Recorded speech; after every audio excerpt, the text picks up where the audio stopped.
Okay, hello, this is Anthony Pham. This is for Lab 4, the demonstration of the robot, as well as the code.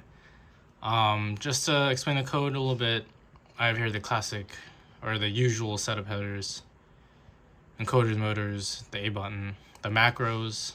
These bottom three are the usual motor speeds. These top three are used for the count for distance function. Later, I'll explain. Basically, all used to turn the amount of pulses into how far the robot will travel. In this case, it's 100 centimeters. Then the global variables for the left and right encoder counts, as well as the number of pulses, all initialized to 0. These are global variables for now because I'm pretty sure I took these from the example code. I didn't change the macros, but it's fine.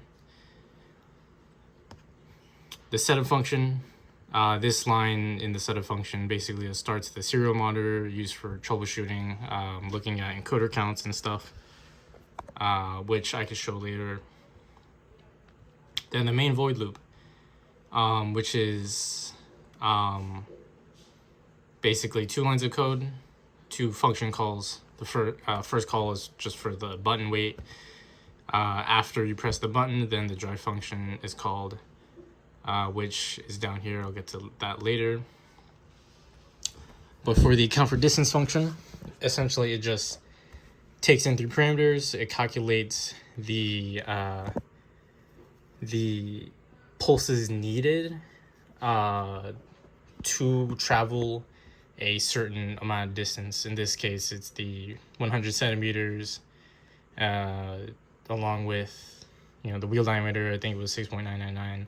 Count per revolutions, which up here, 1437, which is basically the number of, I believe, rising pulses that the for the wheel to just turn completely, to revolve at least once. And then if it returns the amount of pulses needed. Here in the main drive function, we have the count left and count right, being able to, these two, which essentially just resets the left and right encoders, and then sets the counts back to 0. 2-second delay after the button press. Then the number of pulses is equal to count for distance, which is the function from earlier. Calculates the number of pulses needed to travel the 100 centimeters and puts it into the pulses, which will be compared to later. Then it sets the motor speeds to, I believe, 46 and then 45 for this. Then the troubleshooting of just prints out number of pulses. Then we have the main loop. So this loop is active only when the count left and count right, either one, is less than the number of pulses. Because we're going to find out in this loop, each count, encoder count, is going to increase. And once it reaches num pulses, then it breaks out of the loop. So with these 2 lines just stores whatever the left and right encoder count is. Then for this is where I guess this sort of main algorithm is, where it automatically adjusts the motor speeds to keep it going straight. Since in order for it to go straight, it's best that the encoder counts are for the left and right motor are kept equal, or about equal at least. So this basically, it calculates the difference between the left and right count, and then takes that, either subtracts it to the left speed, decreasing the left speed by whatever amount, as well as increasing the right speed by whatever amount, over and over again until basically they're about even on the left and right motor. I guess I could have actually kept this as one variable, but essentially that's the sort of basis of how that works. These just, I get to see the encoder counts on the screen as it goes. And then when it reaches the known pulses, stops the motor completely. Then after it stops, then we go to the backward section of it. I did keep it all in one single drive loop or drive function, forwards and backwards. But essentially same thing as forwards. Reset the encoder counts. This, I had issues with it and I just set it to 0 myself. I just didn't get rid of it. Either way works just as well. Prints out the left and right counts. And then same thing as earlier, except this time negative for the number of pulses. And then down here as well, motor set speeds negative for these. So the motor or the robot drives backwards. Of course, there's also the 2-second delay after it stops at the 100 centimeter point. And then the main while loop, just like before. This time it's reversed. If it is greater than num pulses, then keep on going. Because everything is negative, we're gonna see soon, it basically is the opposite as the forwards. And all of that, the loop, the same thing till it stops at the starting point. And then the main loop, after that, keeps on going over and over again. Oh, okay. Long explanation, but right here, the robot, wire attached to the robot. So just to upload, compile.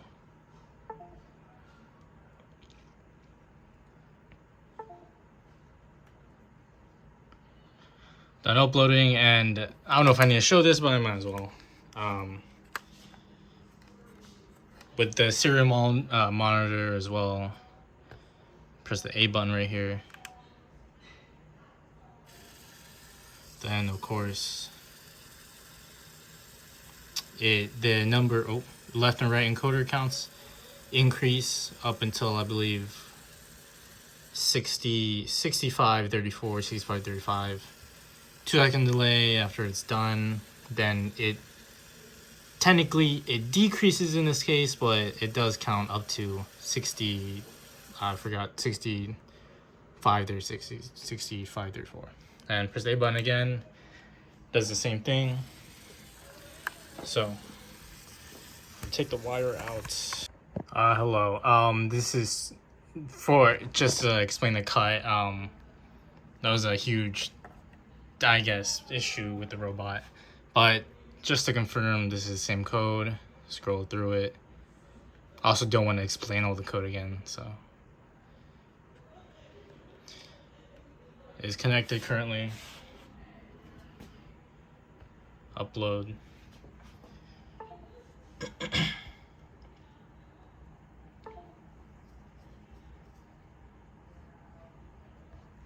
Was done uploading.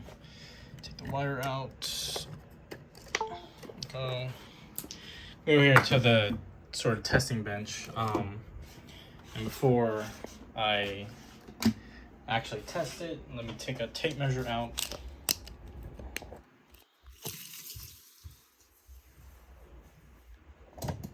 Centimeters, just to show the line. Go. So, right here. There's a starting point at that line right there of the tape, all the way down here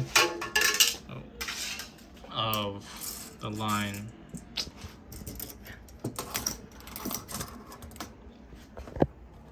Okay, starting point. Oh, right there, all the way down to the 100 centimeter point right there. So I'm gonna zoom in. at the 100 centimeter right there. So that's basically the test bench right there. Get rid of this tape measure for now. Set this straight on the line. The other way.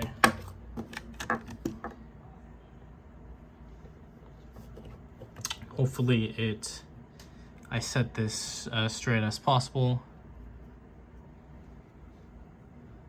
Alright. A button to start, 2-second delay.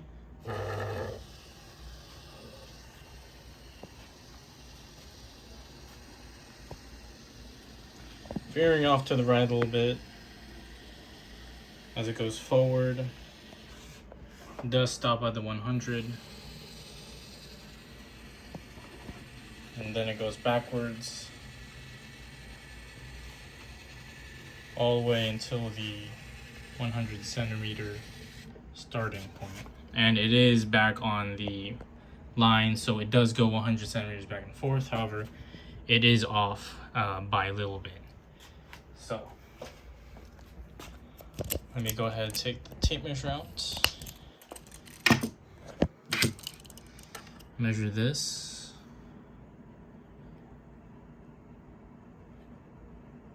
Now, I don't exactly know how far that is away from the line, but it did veer, and I'll put this in the report later, actually look at it.